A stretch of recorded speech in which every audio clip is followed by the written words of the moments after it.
Have you ever looked at a struggling patch of land, maybe a farm where things just aren't growing right, and wondered, what is really going on under the surface?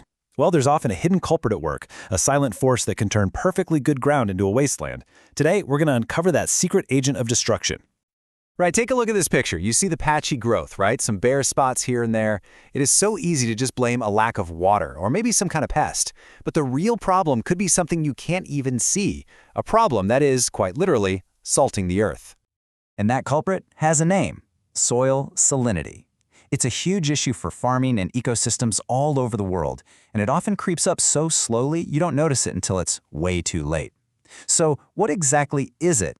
In a nutshell, soil salinity is just too much salt in the soil. And we're talking about common soluble salts, things made from sodium, calcium, magnesium, and potassium. Now, this can happen naturally, for sure, but a lot of times it's accelerated by us. Things like irrigating fields without good drainage. The water comes in, the sun evaporates it, and guess what gets left behind? All those salts. So how in the world do you figure out if you've got a salt problem? Well, turns out there are a few levels of investigation, and the very first one starts with something we all have: our own two eyes. This is your first line of defense, really. A visual inspection. It's all about learning how to read the land and spot those telltale signs that salt is starting to build up.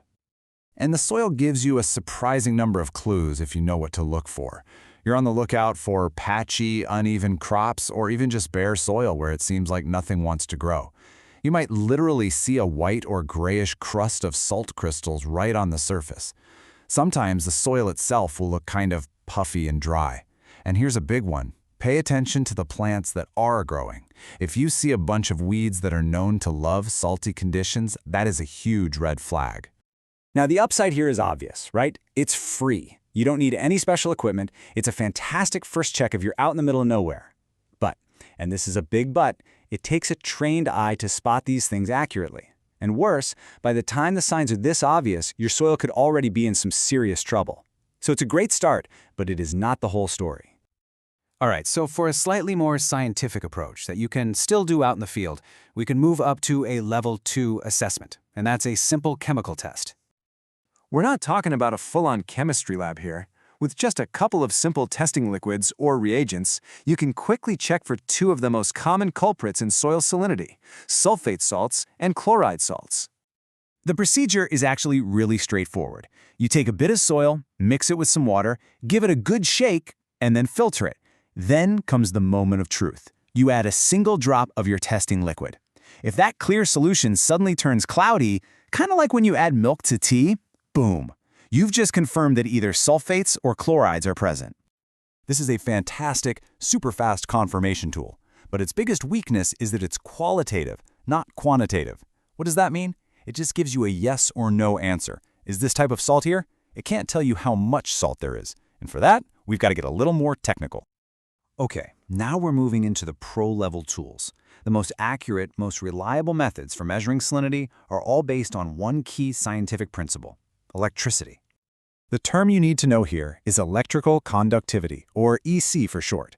See, when salts dissolve in water, they break up into charged ions, and it's these ions that let the water conduct electricity. So it's a perfect relationship. The more salt you have, the more ions you have, and the higher the electrical conductivity will be. It's a direct, rock-solid measurement of total salinity.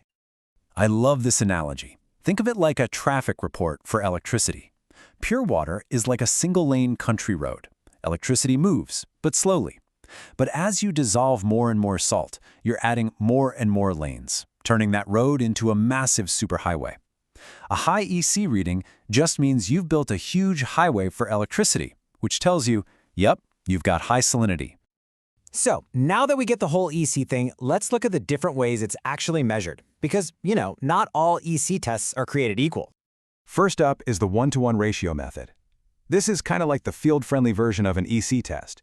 It's designed to be that perfect balance between accuracy and convenience, giving you a really solid snapshot of salinity without needing a whole lab. And the whole process is right there in the name. It's so simple. You just mix equal parts soil and water, let it sit for about 20 minutes for things to settle, and then you stick a calibrated EC meter right into the water and get your reading. That's it. So what's the deal? It's fast, it's easy, and it's pretty cheap once you have the gear, which makes it awesome for testing a bunch of samples across a big field. The main drawback is that you do need to buy an EC meter, which can be pricey, And the results, while good, aren't quite as precise as the absolute gold standard. And speaking of the gold standard, here it is, the saturated paste method.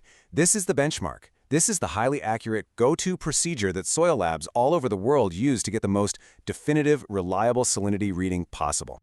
Now, this is a much more involved process. You're not just sloshing soil and water together. You are carefully, slowly creating a saturated paste, letting it sit for hours and hours to get everything just right, and then using a vacuum system to literally suck the water out of the soil so you can test it. It is meticulous work. So what's the verdict on this one? Well, the results you get are incredibly accurate, no question. But that accuracy definitely comes at a cost. It's expensive, it requires specialized lab gear like that vacuum filter, and you really need to know what you're doing to get it right. In short, it's the best of the best, but it's not always practical. Okay, so let's put it all together. This table really breaks down all the trade-offs for us. If you need a super quick, totally free check, just using your eyes is the place to start. If you need lab-grade, dead-on accuracy for a really important decision, then saturated paste is your answer. But for that perfect sweet spot of speed, cost, and good, reliable data out in the field, the 1-to-1 ratio method is a real winner. It's all about picking the right tool for the job. So from a simple glance at the ground all the way to a precise lab measurement, we now have the tools to actually listen to what the soil is trying to tell us. So next time you're outside, take a closer look. Now that you know the signs, what does the soil around you have to say?